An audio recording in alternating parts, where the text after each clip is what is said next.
Danke. Ich kam sogar von da drüben. Das ist ja irre Gefühl hier, fühlt sich wie auf der Bühne. Und ich wollte vielleicht ganz kurz den Augenblick nutzen. Hier vorne sitzt Fritz Auer, Damm-Preisträger seit vorletzten Freitag.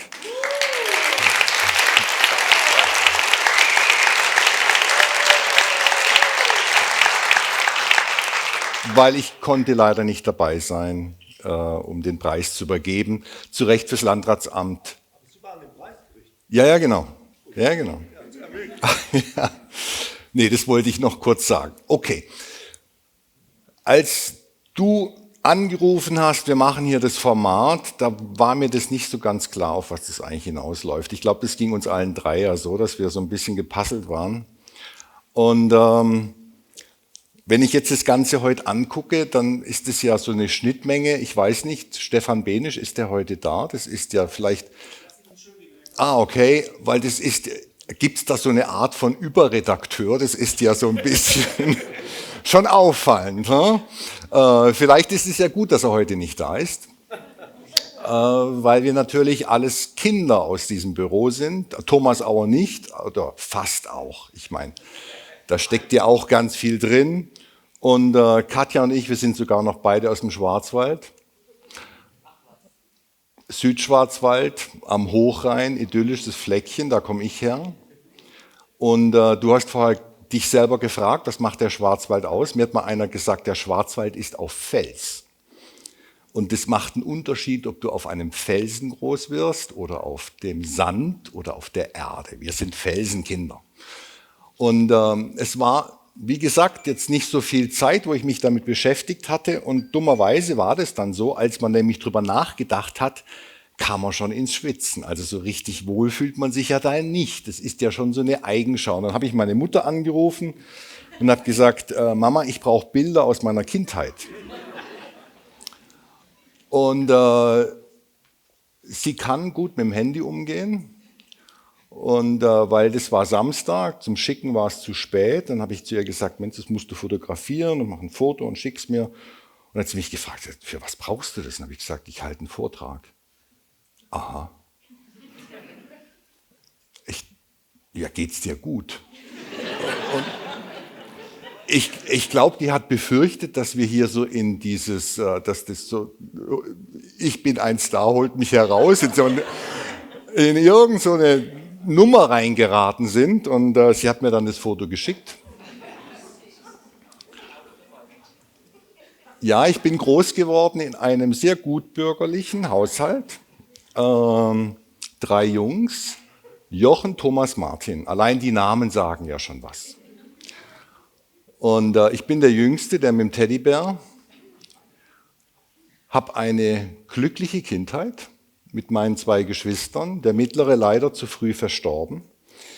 Und ich war das Nesthäkchen. So ganz klassisch. Der Älteste bei uns, Überflieger, völlig vergeistigt, hat mich lange aufgezogen. Ich weiß noch, hat ein Buch gehabt, der Untertan, und ich habe das immer so seitlich gelesen. Und da stand drauf, der Untertan-Roman. Das habe ich gelesen. Und er hat mich immer aufgezogen und gesagt, wie heißt das Buch? Ich habe gesagt, der Untertan-Roman. Die haben mich dann lange da mit in die Irre laufen lassen, dass das der Untertan ein Roman. Der mittlere Thomas, unser musischster von allen, meine Eltern, mein Vater ist Musiklehrer, hatte verschiedene Jugendorchester. Und ich, wie gesagt, habe davon profitiert, dass meine 2 älteren Brüder natürlich ganz viel ausprobiert haben, wie das so ist, ja, das Nesthäkchen. Ich lief so mit. Mich hat man machen lassen. Und meine Musikkarriere, das war mein erster Vertrag, so rum muss ich das vielleicht erzählen. Mein Vater hatte Jugendorchester und ich habe Cello gelernt, war aber sicher der unmusikalischste, würde ich mal behaupten, in unserer Familie. Das war so, dass wenn ich an Weihnachten das Cello ausgepackt habe, hat meine Oma durchaus mal gesagt, ach Martin, du musst nicht spielen. Wenn du... Und dann wurde man 16 und Katja hat es ja vorher erwähnt, das ist Tiengen, das ist am Hochrhein, das ist wirklich an der Schweizer Grenze, da ist nicht viel und mit 16 war Zürich natürlich unsere Stadt. nicht weit entfernt. Man musste mobil werden und mein Vater war dann klug genug, oder ich weiß es nicht, ob es klug war. Er hat gesagt, ich brauche Cellisten. Wenn du zu mir ins Orchester kommst, kriegst du ein Mofa. Ein Moped. Und das war mein erster unterschriebener Vertrag. Mein Vater hat das so gemacht. Sagt, hier, da unterschreibst du jetzt. Und dann habe ich mein Motorrad bekommen. Ich würde es mit meinen Kindern nicht machen. War noch eine andere Zeit und es war natürlich die Freiheit pur. Ja? Schwarzwald, mobil, die Welt hat sich geöffnet. Und dafür habe ich dann Cello gespielt und war natürlich verantwortlich im Orchester als einziger Nicht-Freiwilliger für alles, was schief lief. Die erste Geige hat was verbockt und mein Vater hat mich rausgegriffen, und, weil ich konnte ja nicht gehen. Ich musste mitspielen. Also meine musikalische Karriere war schnell beendet und meine Kindheit war eigentlich das. Ich war ein totaler Ritterfanatiker. Ritter und Burgen. Und natürlich Playmobil. Was bei dir Fischerwelt war, war, glaube ich, bei mir Playmobil. Stundenlang konnte ich alles mitmachen. Bis heute, wenn ich irgendwo in eine Ausstellung gehe, Rüstungen sehe, könnte ich noch sagen, aus welcher Zeit und welcher Stadt die gebaut sind. Und ich kenne sämtliche Königslisten aus dem Mittelalter, das war meine Leidenschaft.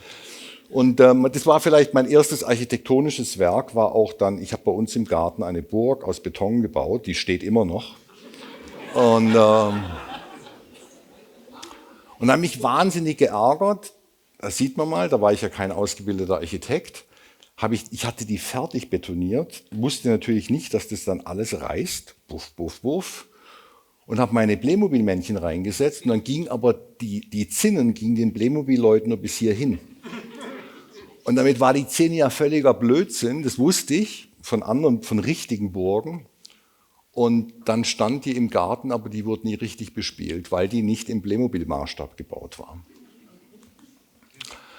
Mit Architektur, wenn ich ganz ehrlich bin, meine Eltern haben was ganz Tolles gemacht. Die haben uns Kinder immer in den Herbstferien in deutsche Städte geschleift. Wir haben Touren gemacht und haben sämtliche deutsche Städte angeguckt. Am Anfang war das Zwang und irgendwann hat man es noch genossen und mit 16 war es wieder okay, weil dann war es ja bezahltes Essen und man ist irgendwie irgendwo hingekommen, hat Dinge gesehen. Und meine einzigen 2 zeitgenössischen Architekturen, die ich auch für mich realisiert habe, dass was Besonderes ist. Ansonsten, wir haben gotische, barocke, romanische Kathedralen hoch und runter angeguckt, war das Olympiastadion und Scharun. Beim Olympiastadion war es so, das blieb mir lange, damals von der Führung, da war ich vielleicht 12, 13, dass ich erstaunt war, dass der Typ im Fernsehen, der die Tiersendung macht, auch Landschaftsarchitektur gemacht hat. Weil ich das nicht gewusst habe, dass der eine Trimek, ich weiß nicht, die Älteren bei uns kennen das vielleicht noch, ja, Serengeti darf nicht sterben, dass der nichts mit dem Landschaftsarchitekten zu tun hat. Und das ist mir geblieben. Also natürlich war das ein Erlebnis. Wir waren bei Bayern gegen Hamburg. Mein Vater kommt aus dem Norden, der war der einzige Hamburg-Fan in diesem Stadion. Und das zweite war Scharun, da waren wir in einem Konzert. Wagner ist Wahnsinn. Also Wagner finde ich Wahnsinn für ein Kind. Und es war insofern, mich hat es fasziniert, weil es gab so wahnsinnig viel zu gucken in dem Raum. Das fand ich toll. Aber wenn ich ganz ehrlich bin, das waren meine Kontakte mit zeitgenössischer Architektur. Und dann war Architektur, das war dann schon beeindruckend, aber es war auch wieder passé. Ich bin dann nach der Schule, bin ich nach San Francisco, weil mein bester Freund, die sind ausgewandert, als der 16 war. Als der 16 war, der war jünger. Der war vielleicht 10, 12, sind die nach Amerika. Der Vater war in der Computerindustrie und dann sind die in Silicon Valley und haben mich eingeladen, direkt nach dem Abitur rüberzukommen. Und das war natürlich eine neue Welt. Das war was komplett anderes als das, was ich bis dahin kannte. Faszinierend, Amerika, 86, die hatten einen Fuhrpark. Die haben mir den Schlüsselbund für die Garage gegeben. Und dann durfte ich die morgens aufmachen und dann stand da alles. Und ich war 18, hatte den Führerschein und bin dann durch die Lande getickert, Hab dann am Anfang war es auch nicht so ganz lustig, weil wir sind mit Freunden, sind wir dann in angrenzendes Naturreservat mit einem Jeep und haben uns die Ranger rausgegriffen. Und dann habe ich ein paar Wochen damit verbracht, den Highway zu reinigen, weil die haben uns dazu verdonnert. War eine spannende Erfahrung. Aber für mich war Amerika, und dann, ich bin nach Los Angeles und Los Angeles war natürlich Hollywood. Und es war mir in Sekunden klar, dass ich Film machen will. Das war meine Vision. Architektur war weit weg. Und meine Helden waren ganz andere.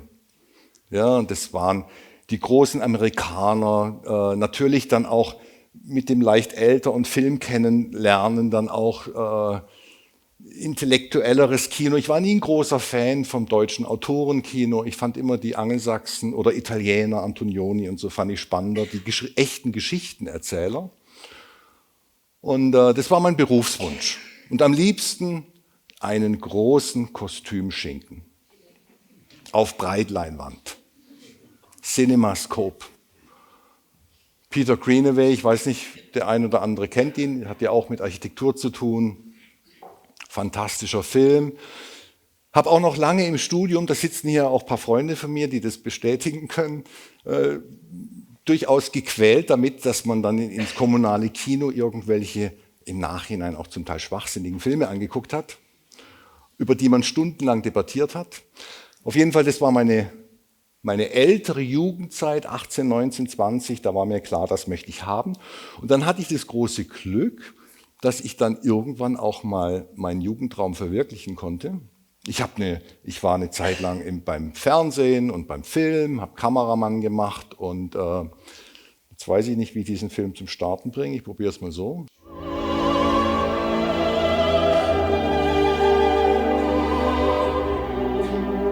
Martin Ohlf, Architekt. Paul Rössler, Architekt. Ich selbst. Bernd Riedel, Architekt.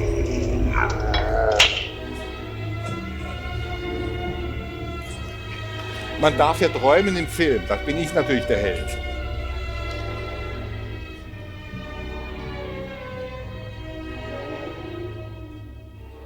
Across the Channel, the Bay of Biscay, both were quiet. David Cook Pulled in at Cadiz and Ivory Coast for waters and supply. However, the parties turned to violence, and unfortunately, alas, they killed me. Also, das war natürlich ein Ausschnitt aus dem Epos. Wir waren 1999, haben wir uns eine Burg gemietet in Italien und haben dann gesagt, wir wollen das Jahrtausend feiern und haben über meine Filmkontakte hatte ich Beziehungen zu einem Kostümverleih, wo es echte Kostüme gab. Da hat man nicht gesagt Ritter, sondern man musste hin und sagen, also ich hätte gern eine norditalienische Ritterrüstung von 1492. So, und dann war die Aufgabe jedes Gastes, ein Jahrhundert darzustellen, des vergangenen Jahrtausends. Und wir sind zusammengekommen und sind dann durch die Jahrhunderte marschiert. David Cook hat fantastisches schauspielerisches Talent. Er ist nicht nur guter Architekt, sieht man ja schon, was für eine Kamerapräsenz er hat. Er spielt dort James Cook natürlich. Und damit war im Prinzip der Peak meiner Filmkarriere erreicht. Mehr ging nicht. Ich bin nach Stuttgart gekommen, auch weil ich gehört hatte, das gab ja die Münchner Filmhochschule, die fand ich nicht so spannend. Und dann hieß es in Ludwigsburg, da macht die Filmakademie auf und AD. Und der wollte das in der Ausbildung so machen wie die Amerikaner, richtige Regieausbildung, wie das jetzt ja auch funktioniert. Ludwigsburg sehr erfolgreich und das hat mich interessiert. Und dann bin ich nach Stuttgart und habe meine zweite, dann schon wachsende Leidenschaft der Architektur, habe ich gedacht, dann fange ich mal mit Architektur an. Aber Film mache ich. Ich fange jetzt mal an mit Architektur, aber irgendwann, dann hat Ludwigsburg sich verschoben, noch mal ein halbes Jahr. Und dann war irgendwann das 4. Semester erreicht.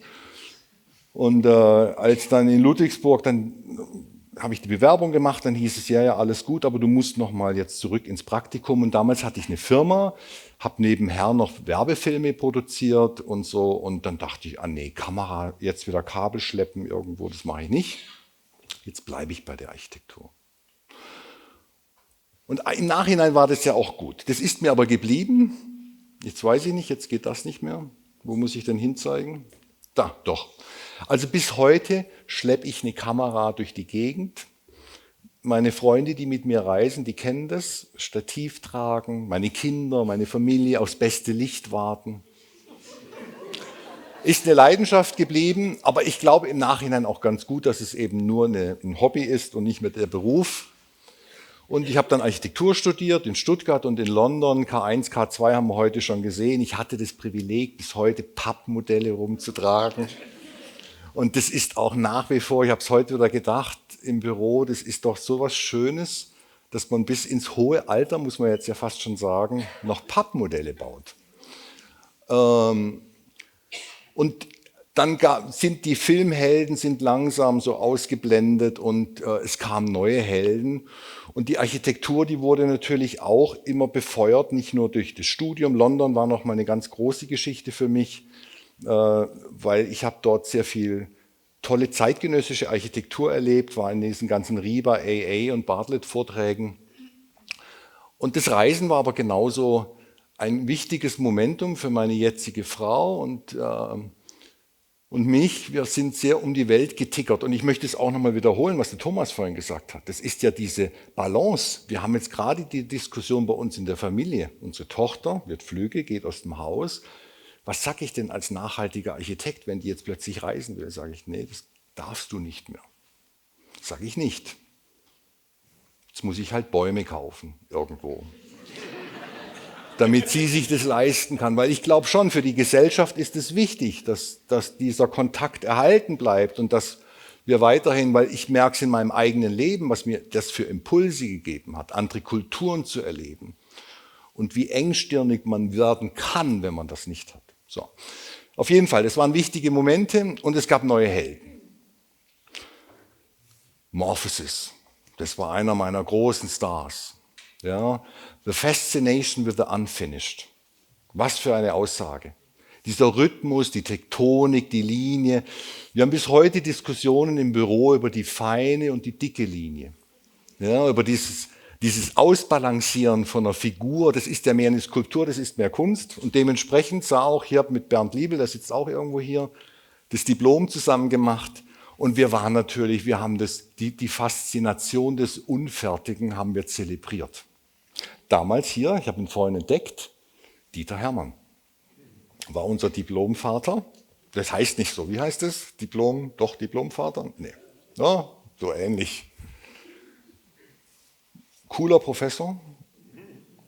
Unser Betreuer Jens Wittfurt. Und alles noch schön von Hand gezeichnet. Und wir haben komplett San Francisco, Embarcadero vorne versucht umzubauen. Das gab es 89, gab es dann Erdbeben, da blieben Teile von dem Highway stehen und dann haben wir da ein Besucherzentrum draus entworfen. Egal, aber man sieht ja deutlich, aus welcher Landschaft und aus welcher Art von Architektursprache wir da gekommen sind. Neue Helden, Palazzuelo, diese tektonischen Fragen, einfach im Prinzip war die erste große Hürde der Architektur für mich damals, dass es diese Schnittstelle zur Kunst gab und dass da einfach diese Spannungsbilder, die da entstanden sind und alles, was ich heute inhaltlich meine, was wichtig ist zur Architektur, das ist eigentlich erst im Laufe der Zeit gewachsen. Ich kam aus diesen Welten. Lustigerweise, Samstag habe ich vorbereitet, da war ja in der Stuttgarter Zeitung, letzte Seite, über das einfache Bauen. Erstmal erstaunlich, die Stuttgarter Zeitung, eine ganze Seite Architektur. Habe ich mir noch überlegt, ich kram gerade an den Bildern rum, gucke mir mein Diplom an, schaue da drauf und denke mir, da sieht man mal, was für eine Epoche, also in was für einem Epochenwandel wir sitzen und Architektur entwickeln. Aus was für einer Zeit ich komme. Wir sind ja auch noch die letzte Generation, die hybridisch, wie ich bin noch analog groß geworden und komme in den Digitalzeitalter. Steckt da alles mit drin. Insofern fand ich das extrem spannend. Und dann nach dem Diplom hat mich Franz Harder angerufen. Katja hat vorher was gesagt, ich wiederhole das nicht. Richtig sexy war Benisch am Ende des Diploms nicht mehr. Aber oh Gott, verzeiht's mir. Und ich habe mich ja auch revidieren lassen. Und ich war beeindruckt, ich bin dann ins Büro gekommen. Die haben gefragt, hast du Lust für uns einen Wettbewerb zu machen? Und dann fühlt man sich natürlich gebauchpinselt, macht es, klar. Und Benisch hat mich am ersten Tag furchtbar zur Sau gemacht, weil ich stand draußen oben, hier, das sind ja viele, die das Büro durchwandert haben, in der Gorch-Fock-Straße und habe eine geraucht, morgens um 9. Am ersten Tag, und er hat mich gleich angebrüllt, was ich denn hier mache. Und ich war mir sicher, ihr habt mich gefragt. Und war dann aber schnell ziemlich gewandelt. Ich habe ihn erlebt und habe das erlebt in den ersten Tagen. Das war die Zeit, als das Olympiastadion umgebaut werden sollte und Bayern München, hier Hoeneß und Rummenigge waren im Büro und haben auf Benisch und Sabatke und Drängtner eingeredet, doch daraus einen Hexenkessel zu machen. Als dieses Wort fiel, Hexenkessel, gegenüber Günter Benisch. Und mit Ach und Krach sind die Herren wieder rauskomplimentiert worden. Und das hat uns brutal fasziniert. Und wenn ich jetzt mal ganz ehrlich bin, ich wüsste jetzt heutzutage kaum einen Architekten, der es wagen würde, so einen Auftrag einfach so abzulehnen aus Haltungsfragen. Und das war ja nicht so, das war 95, da war die erste Welle der Wiedervereinigungs-Euphorie schon abgeebbt. Das war nicht einfach fürs Büro. Aber nein, das war komplett klar, dass man diese Art von Architekturhaltung, die man dem Olympiastadion da angedeihen will, mit dem nicht vereinbaren kann, was er zur Architektur denkt. So. Das war mein Erlebnis. Ich habe diese Haltung dann extrem bewundert, ich habe ihn bewundert und bin dann ins Stadtbüro zu seinem Sohn, zum Stefan. Da ist die Katja hier. Und das war eine tolle Zeit. Katja hat vorhin viel darüber erzählt. Möchte ich gar nicht wiederholen. Das war erstmal mit Stefan, David und und am Anfang noch mit Günter Schaller. Wir haben es genossen, wir haben da in diesem Büro gelebt, wenn wir mal ganz ehrlich sind. Die Abende sind im Concha geendet. Ja. Das war Büro und Concha. Das war eigentlich, es gab auch keinen Wochentag, Wochenrhythmus. Das ist ja heute, wenn ich das meine Mitarbeiter, nehmt es mir nicht übel, ihr sollt so nicht leben, das Zeiten haben sich geändert. Aber zu meiner Zeit war das noch, man war froh, dass man Architekt war, in so einem tollen Büro arbeitet, solche Aufgaben zur Verfügung hat. Und ich kann mich halt auch mehr an diese intensiven Zeiten erinnern als an einen freien Samstag. Gut, mit Stefan, ich habe ein wunderbares Verhältnis mit ihm gehabt. Wir waren sehr freundschaftlich verbandelt auch und wir haben dann international kam dazu, man hatte das Privileg, um die Welt zu reisen und Architektur zu machen. Ich habe die Nord-LB dann am Anfang gemacht, Unilever, möchte ich gar nicht drüber reden. Kurz über den Stefan reden, darf ich ja jetzt, weil er nicht da ist. So, und während wir noch das Spektakel gesucht haben, wilde, unendliche Linien, ja, also rechter Winkel war ja fast schon ein Verbrechen. Symmetrie, oh Gott, das ist ja einfach nicht vereinbar mit der Menschenwürde. Und dann hat Stefan so ein bisschen im Heimlichen fast in dem Büro Wageningen gebaut. Das war ein Pilotprojekt für die niederländische Bauindustrie, um einfach neue Richtlinien fürs nachhaltige Bauen zu machen. Wir sind 1998 und wir fanden das gar nicht so spannend. Und ich sagte, oh ja, klar, ist ja alles rechter Winkel. Zweimal das Gleiche, grün dazwischen. Und je länger man in dem Büro war, hat man gespürt, wie wichtig dieses Projekt eigentlich war. Und wie sehr man im Prinzip mit seiner noch auf Spektakel, also ich sage das extrem despektierlich, so meine ich das nicht, aber noch extrem in einer anderen Entwurfshaltung eigentlich ein bisschen ein Dinosaurier geworden war. Ja, dass die Zeit langsam an einem vorbeiging und dass in dem Projekt so viele Themen schon damals angedacht worden sind, die heute relevant sind, fand ich jetzt auch wieder spannend, habe ich auch nicht so drüber nachgedacht, erst jetzt, wo ich mich für den heutigen Tag vorbereitet habe. Das war schon ein Momentum. Und dann Gensheim, wir springen jetzt ein bisschen in der Zeit, dann gab es ein Gebäude in den USA, Gensheim, und das hat dann eine LEED Platinum-Auszeichnung gekriegt. Und wir haben uns alle gewundert, das ist Standard deutscher Bau, aber in Amerika halt. Aber das ist jetzt nichts, dann kriegt es so eine Auszeichnung. Und da war das ein riesen Rummel drumherum. Und da muss man dazu begreifen, parallel dazu gab es Anfragen von dem Johannes Kreisig, der da in der Mitte sitzt, ob man nicht Lust hätte mitzumachen bei einer Gründung einer deutschen Gesellschaft, nachhaltiges Bauen und so. Und das hätte ich, glaube ich, nicht gemacht, da wäre ich nicht mit eingestiegen, wenn nicht das Gensheim-Gebäude parallel dazu entstanden wäre, weil man dort gesehen hat, was so eine Goldplakette für eine Wirkung hat. Wir haben uns ingenieurstechnisch den Mund fußlig geredet, wie was gut ist oder architektonisch begründet und haben aber immer nur uns selbst im Prinzip überzeugt. Und dann kommt so eine Goldplakette, dann waren wir bei der Eröffnung dort und Henry Termier, der Bauherr, ganz stolz, seine Gäste, also seine anderen CEOs, an die Goldplakette geführt. Habe ich. Toll. Und die, wow, will ich auch.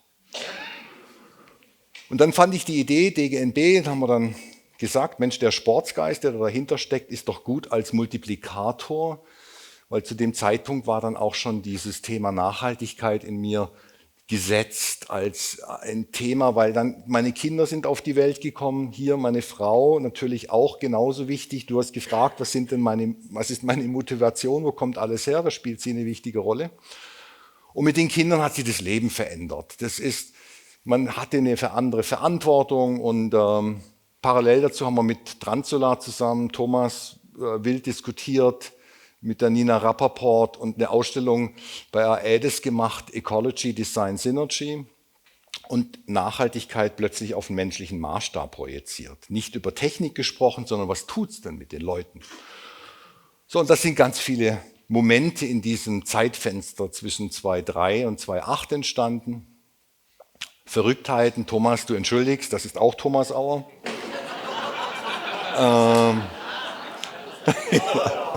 Das lassen wir jetzt mal stehen. Nein, jetzt mal ganz kurz ernsthaft. Wir haben an einem Projekt gearbeitet, Thomas und ich, in der Wüste von Nevada oder in Dubai. Jetzt festhalten, wenn ich das heute erzähle, ein Vergnügungspark für die Spielzeugindustrie zu entwickeln, der möglichst keine Energie braucht. Und haben uns in Wüsten eingegraben, haben solche Verdunstungsbäume entwickelt und was weiß ich, hatten einen jenseits Spaß daran, Dinge auszuprobieren, aber wir haben die Frage natürlich nicht gestellt, macht es überhaupt Sinn? Also macht es Sinn, so ein Projekt überhaupt zu denken? Vieles, was wir da gedacht und entwickelt hatten, sind aber durchaus jetzt Momente, die sich in aktuellen Projekten wiederfinden. Und es braucht ja solche, wie nennt man das, also so Spielereien, um überhaupt mal frei über diese Materie nachdenken zu können. So, und es war so etwas. Parallel dazu sind städtebauliche Konzepte entstanden und ich hatte das große Glück, den Jan Gehl kennenzulernen in Dubai, weil wir hatten in Dubai dann einen Preis gekriegt für dieses Projekt. Und dann saß ich 2 Tage mit Jan Gehl fest und wir haben festgestellt, dass wir uns sehr gut verstehen und haben gesagt, lass uns mal was zusammen machen. Und dann mit seinem Partner Oliver Schulze haben wir städtebauliche Projekte entwickelt, das erste hier in den USA. Und er ist für mich schon auch ein wichtiges Momentum geworden. Es ging weiter über die Uni. Ich war an der UPenn und da waren dann auch so Tage, wo ich darüber nachgedacht habe, das Ganze nochmal anders zu probieren. Weil man auch festgestellt hat, wenn man in so einem großen Büro ist, Benisch Architekten ist ein Name, man merkt ja heute Abend, was da für eine Power in diesem Namen drin steckt, ist auch manchmal eine Last.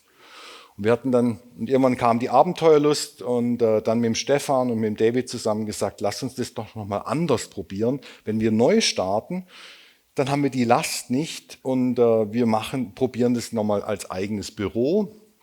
Und ich hatte an der UPenn Mitarbeiter, bin gleich fertig. Ja, ich hör auf. Und da war ein Student, der war sehr toll und der hat gesagt, du, da komme ich mit, da mache ich mit. Und ich weiß noch, als der nach Stuttgart kam, der hat halt gedacht, deutsches Büro, Berlin oder so, irgendwas sowas wird das sein. Und dann habe ich den am Sonntagmorgen in Stuttgart abgeholt. Ich habe dem sein Entsetzen in den Augen gesehen, als der hier ankam und gedacht, auf was habe ich mich eingelassen. Wir haben das Büro gegründet und am Anfang war das wieder so wie die ersten Tage bei Benisch. Ja, wir haben in diesem Büro gelebt. Concha war zu weit weg, wir haben andere Kneipen dann gehabt und wir waren uns ja nicht sicher, ob das überhaupt funktioniert. Und war eine tolle Zeit, die ersten Tage, das ist das Bild zu unserem Gründungsabend, bei uns zu Hause noch.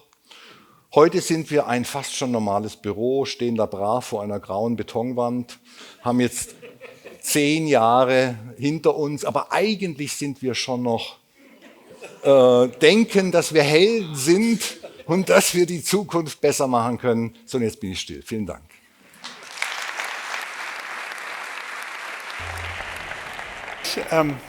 Naja, das Bild mit Thomas Auer, das war ein bisschen gemein.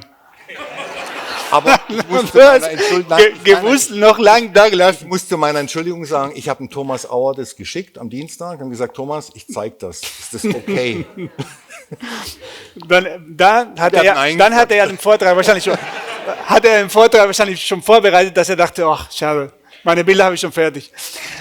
Aber um ungefähr zeitlich fair zu bleiben, vielleicht eine Frage. Also erstmal vielen Dank für den tollen Vortrag. Viele Sachen, die wir ja nicht wussten über dich.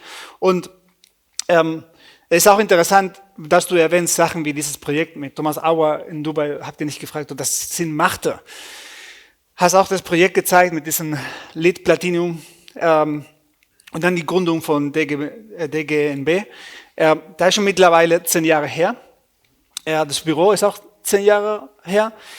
Wenn du rückblickst, auf welchen Sachen bist du am meisten stolz von deinem Werdegang als Architekt? Nicht als Filmmacher, nur als Architekt. Ach, weiß ich nicht, schwierige Frage. Meistens ist das letzte Projekt. Oder die kommen vielleicht. Es gibt Oder ein paar, die kommen, ja, paar gute, weiß ich nicht. spannende. Ja, man hat ja immer so das Gefühl, dass das, was man tut, nicht das ist, was man eigentlich machen könnte noch alles. Oder ich weiß auch nicht. Also man ist natürlich stolz auf Gebäude, wo man merkt, dass die Leute das wirklich gern haben. Also das ist immer ein großer Unterschied. Und macht das jetzt Sinn? Also ihr hattet euch damals gefragt, macht das Sinn, das zu bauen? Stellst du dich, gehe ich davon aus, oft die Frage, ja, klar. In den Projekten heutzutage, was ist deine Antwort, wenn du denkst, macht das Sinn, was wir machen als Büro?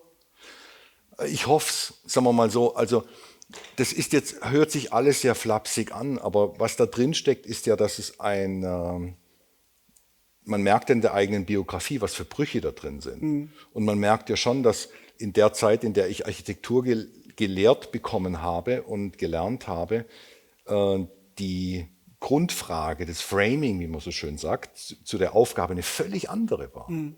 Und ich natürlich auch heute viel lernen muss und mich auch dauernd hinterfragen muss, ob mein Herangehen überhaupt noch zeitgemäß ist. Und als Architekt sollte man ja nicht für heute bauen, sondern man sollte für die nächsten 50 Jahre bauen. Und da muss ich sagen, dass ganz vieles von dem, was ich jetzt hier so ein bisschen eben flapsig erzählt habe, ja schon einfach völlig über Bord geworfen wurde. Weil unsere Welt sich einfach anders dreht und wir andere Erkenntnisse haben. Und wir natürlich jetzt auch, wenn man zurückblickt in diese Zeit 2004, 2005, wo diese Zusammenarbeit da mit Transolar oder dann DGNB so intensiv gestartet hat, da waren wir ja noch Aliens in dem Bereich. Und wir haben da schon Möglichkeiten gesehen, zeitgenössische Architektur weiterzuentwickeln. Aber heute ist es ja so angekommen in der Gesellschaft, dass wir uns ein Dubai-Projekt gar nicht mehr leisten könnten. Im Sinne von, also es steht in einem ganz anderen Fokus. Ja. Und die Aufgabe heute als Architekt ist einfach schon eine radikal andere. Ja. Ich würde gerne das mitnehmen für die Diskussionsrunde, wenn es okay ist, weil du hast auch ein paar Sachen wie, ich finde das zeitlich so spannend, weil du hattest ja auch deine Kinder 2002 und 2008, auch die Zeit etwas später mit der GmbH, auch das Platinum oder das, was diese Wirkung von diesen Zeichnungen auch gegeben haben. Vielleicht nehmen wir das für die Diskussionsrunde und erstmal vielen Dank für den tollen Vortrag und wir fangen gleich mit der Diskussionsrunde an. Danke, Martin.